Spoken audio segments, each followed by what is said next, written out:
the seven-figure deal, the eight-figure deal, the mega deal, however you define it, is one of the crowning achievements and aspirations for B2B sellers anywhere. I've had the good fortune of doing multiple deals at or above $50 million in my career.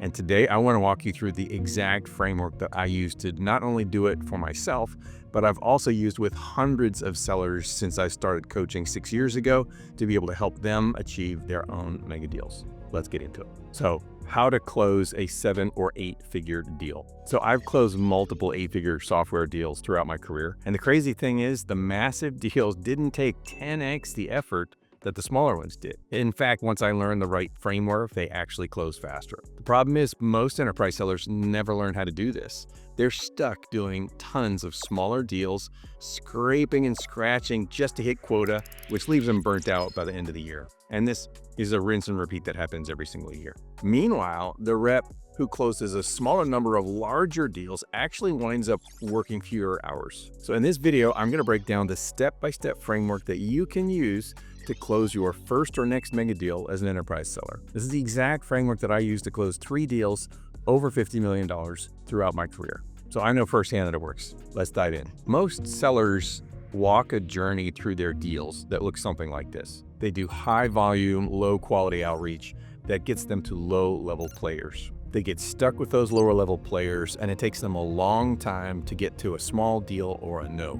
Maybe toward the end of the deal, they get sponsored up to a mid-level player, but that's about it. That playbook is taking the slow boat to a no or a very small deal. This is what I call run rate selling. And it's the reason most reps stay stuck chasing small deals for most or all of their career. But strategic sellers, the ones doing the 7 and 8-figure deals, they take a completely different path. Their journey looks more like traversing 2 mountains. Each unlocks a bigger chunk of value in the deal. This is called the 2-mountain model, and this is my Uber framework for doing ultra large deals, mega deals. Mountain 1 is about earning the mandate to have the executives team spend time with your team where they've said, okay, this is a good idea. I'm not sure if it'll work for us, but I'm curious enough to put some people on it to spend some time with Jamal's team. Mountain 2 is about earning the technical and the commercial sale. So proving the value, building the business case, and driving internal alignment to get a deal done. So there are 5 key phases to the 2-mountain model. And in the rest of this video, I'm going to walk you through each one so you can start to build your first or next mega deal. First, we need to understand that mega deals are a completely different game. Most sellers try to go up market using the same velocity playbook they use for mid-market deals, but this is like trying to catch a whale with a fishing pole. Traditional sales methodologies teach you how to prospect and then do discovery so that you can get a demo, and then you pray that somebody calls you back at the end, basically. That sometimes works for small deals, but enterprise deals are far too complex for that kind of stepwise methodology. So what you need is a framework rather than a rigid process. The biggest difference is executive engagement. You cannot do mega deals without executives, period. People lower down the food chain in the organization just don't have the budget or the authority to push a big deal through. So you need somebody at the top who actually owns the decision.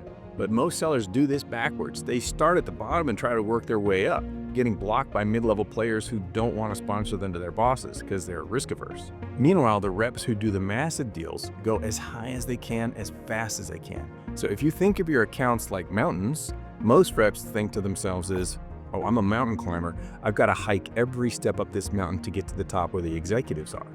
This takes weeks or months, and often they never get to the top at all. Elite sellers think of themselves more like heliskiers, where they leverage some kind of helicopter which can take them to the summit of the mountain in 10 minutes, then they spend the rest of the day skiing down the other side. Most often, your best helicopter options are your own executives, because they already have what I call peer business status with the customer executives you're trying to engage. You're not asking your executives to do all the selling for you. You're leveraging them for cameo roles to gain executive access fast and to elevate the level of the conversation. So how do you actually get there? Well, it all starts with account research. Before you ever reach out to an executive, you need to do serious research on the account. And I don't mean a few hours of Googling names or press releases. I'm talking days or weeks of studying financial disclosures, investor day presentations, CEO interviews, earnings calls, transcripts, all kinds of stuff. What we're trying to find out, number one, what's the current state of the company operationally and financially?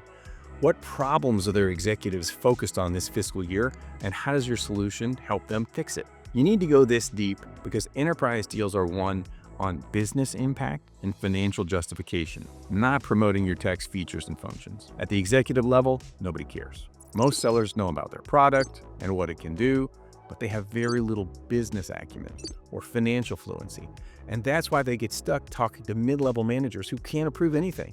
By the way, if you want to learn more about how to bring financial fluency into your customer conversations, I just put a video out about this last week on my channel, so check that out after this video. So what are we actually trying to figure out when we're looking at research? Well, here are the big questions. Number one, how do they make money? Is it one product? Is it a suite? Is it subscription? Is it one time? What's happening in their industry that's putting pressure on them? Are there new regulations? What about competition? Interest rates, does that affect things? Executive priorities. What has their CEO or other C-suite people said publicly that they need to accomplish this year? Mapping your solution to their priority. Okay, so the big one is, how can you connect the dots between what you sell and moving the needle in their business? Could your solution help increase their EBITDA, free up cash flow, move their earnings per share? That could be through helping them increase their revenue, lower their costs, or reduce risk in some way that helps their bottom line. If you can make that connection, you have a potential mega deal on your hands. But if you can't, you're going to sound like every other vendor who just talks about their product. So all the research that you do is going to feed into what we call your point of view. The point of view is not just a product pitch, and it's not a list of features or generic value propositions. It's your perspective or position on how to approach a specific opportunity or challenge that the customer is facing right now. The point of view is the big why behind why a prospect or a customer would make a significant investment with your solution right now. A strong point of view is high level and compelling. It's visionary. It's not analytical. It doesn't get into great detail. It addresses a priority pain that is known and felt by the customer executive you're reaching, and it offers insights based on either credible research or experience with similar companies. A great point of view is not product focused. It's all about the approach or the new way of tackling a problem that your solution supports, but it's not talking about the product itself. Let me show you what a good point of view actually looks like. Okay, so let's put a title on it. Margin safe growth is the new mandate. Okay, so growth is back, but capital is expensive. Boards aren't just asking, can we grow? They're asking, how do we grow without more debt or new headcount? And this is where most initiatives I'd at least struggle. Not because the strategy is bad, but because of how decisions get made varies from team to team. Small inconsistencies turn into big margin drag once things scale. Companies that win don't add more dashboards. They embed decision intelligence into their tools that teams are already using. So judgment is consistent before growth amplifies those mistakes. That's the kind of disciplined execution that drives seven-figure decisions. This is what a real point of view does. It doesn't sell software. It lays out a credible context which customer executives can make great decisions. From a point of view like that, the conversation could move toward business intelligence or workflow automation or AI-assisted decision support. It all depends on where the biggest execution risk is. Laying out a product comes after the executive agrees with the problem framing and the approach that you're talking about in your point of view, not before. Putting together a strong point of view is always something that took me hours or days, sometimes weeks to do. All the research, connecting it to the financials, framing it in the right way, writing it all out. That's actually why I built Wiser, my software, because it helps you create strong points of view in minutes. But whether you use a tool or whether you do it manually, this is the output you're aiming for. This matters so much because a compelling point of view, it's your ticket to a big deal, right? It's like having a security badge for access to the customer executives. When you have one, you get through the gate. When you don't, you're stuck in the lobby with all the other sellers. It's what separates you from the 100 other vendors trying to get on their calendar. So your early point of view is just a hypothesis to begin with. It's your best guess based on your outside-in perspective. You're not in the account deeply yet. You start to refine it by testing it with customer stakeholders and getting their input. Their reactions either confirm or reject or shift your perspective. And the more they challenge it and add to it, the more they take ownership of it and the closer to perfect it gets. So once they've helped shape it, they're invested in it. And that means that by the time you're sitting in front of the executive, you're not pitching, you're presenting a perspective that their own people have helped shape. And that's a completely different conversation. By the way, everything I'm covering in this video comes from my book, Mega Deal Secrets, where I break down my first $50 million deal step by step. I'll drop a link to it in the description if you want to grab a free copy. But anyway, back to the video. Now, let's talk about executive engagement. So you've done your research and you have a strong point of view. Now you need to get it in front of the right executive or executives. And the fastest way to do that may be counterintuitive. You don't always have to try to get there yourself. So for your top accounts, you should consider bringing your own executives to the table early. This is because executives tend to take meetings with other executives. That's just how it works. A cold email from a seller 9 times out of 10 gets ignored. But a request from a C-level executive to get in front of the CFO is much more likely to get a response. In this strategy, your job is to do all the legwork, all the research, develop the point of view, brief your executive, and take care of all the meeting logistics. And let your executive walk in prepared to have a conversation with someone on the same level as them. Now, when you do get in front of a customer executive, so many reps blow it at this point, and it happens right out of the gate. Executives get pitched so much that they can smell it within the first 30 seconds. And if you walk into the door talking about your product, or if you start pushing for a whole bunch of next steps, or God forbid you put them on some kind of automated email sequence afterwards, you look and sound like everyone else. Instead, you should lead with your point of view, talk about what you've seen work at similar companies, and share real numbers and outcomes. And then you tie what you're seeing in the market and with these customers, you tie that back to what matters to that executive, the revenue, the costs, the risks. Instead, you should just have a business conversation. You should lead with your point of view. You should talk about what you've seen work at other similar companies and share real numbers, measurements, outcomes. And then you tie back what you're talking about in those cases back to what matters to them and what they're trying to achieve in terms of revenue, costs, risks. And if you do have one of your executives in the room, let them build the relationship with their peer. Your job is to support, not to dominate the conversation. Once you have executive buy-in to move forward, you need to run a proper evaluation. And let me be clear, generic demos alone will not get you a $10 million deal. Nobody signs an 8-figure contract because they like your slide deck. You need proof of value. What does that mean?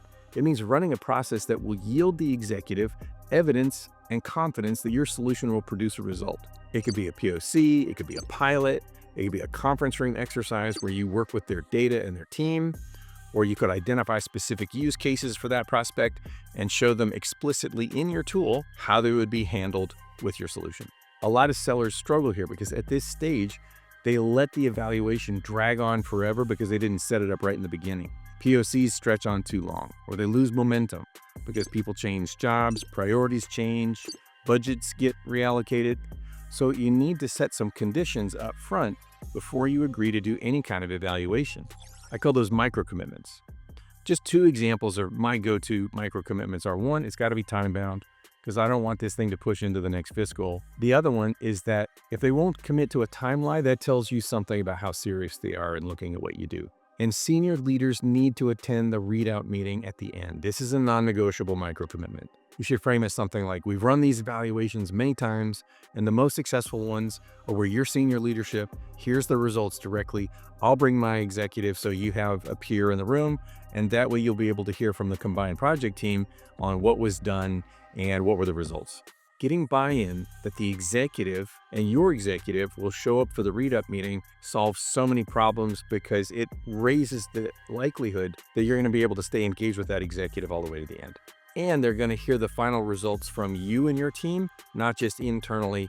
Have you ever done some kind of evaluation and at the end, the lower level project person says, hey, thanks, will you please wrap up all these results and put it into a deck and we will get back to you later. That's the kiss of death for most deals. Okay, so you've done the research, you crafted a point of view, you engaged the executives, and now you've run a solid evaluation. Now it's time to bring it all together. A lot of sellers struggle at this stage because somehow they lost executive engagement along the way, or the evaluation petered out because the project team didn't spend the time they needed to. When done right, executing a great executive readout meeting earns the conceptual sale from the executive or the buying committee. It's that big domino effect, and when the executive buys in, all the other dominoes will likely fall as well. Finance, procurement, a bunch of other stakeholders who weren't in those meetings, but who will need to be convinced. It's all a part of what happens after you get that executive buy-in. Doing a great executive readout meeting at the top of the second mountain will give them the ammunition that they need to get those other stakeholders on board. And that leads to a big part of the preparation for the readout meeting is to mature your point of view into a business case. This is a necessary component of any buying decision because it will lay out the financial justification for their investment in your solution. Business cases are a deep topic which we don't have time to get to fully here, but one thing that I can say is that building the business case should be done with your customer stakeholders. What do I mean by that? Well, one huge reason is that they need to bring operational and financial assumptions to the business case. Don't use yours. You should build it together, because if they don't use their own numbers about how much does it cost to do the process today, how many people, how much do they cost, how many steps are in the process, if you don't use their assumptions, and then you bring this business case with your assumptions, the whole business case is going to be doubted and you're going to lose credibility at a critical moment. Now let's talk about the closing process. Maybe the biggest threat to your deal at this stage is the procurement folks trying to come in to lower your price or put in onerous terms. One of the best defenses against aggressive procurement is all the work that you did to build the business case with your customer stakeholders. So if your business case shows a 300% ROI and a 9-month payback period, and you put that together with the customer stakeholders, then asking for a discount against that questions their own math. Your value story should be so embedded in their thinking that cutting your price feels like cutting into their own project returns. The actual closing process has several steps. You'll need to find buy-in from any remaining stakeholders beyond the executives, so that's IT, security, legal, whoever else has a voice. Then there's legal review, security questionnaires, compliance checks. Ultimately, with all of that buy-in, hard work, sweat, blood, and tears, you will get the final contracts. If you've done the hard work up front of crafting that strong point of view, getting executive buy-in for the point of view, not to buy something, and then testing that point of view with customer stakeholders to yield a really great business case, having those in place are like having really strong assets, and they make bigger deals happen faster. There's less pushback from procurement because everybody's aligned. There's less need to discuss it internally and ad nauseum within the company because everybody's on the same page and everybody's been included. If you follow this framework, then you've already done the hard work in the earlier stages. The close is more or less just the paper process. I think the key to closing a mega deal is having done all of the hard work up front. It's a very front-loaded process. All that research, putting together a point of view, getting it in front of an executive, having him or her open up the right people of the organization to work with you, iterating on that point of view through multi-threading and through nailing the evaluation, be it a POC or other form of evaluation.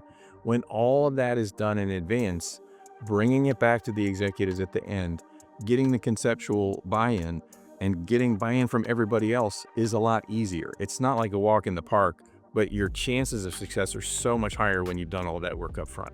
So like I said in the beginning, what we went through here is the overview of the two-mountain model from beginning to end.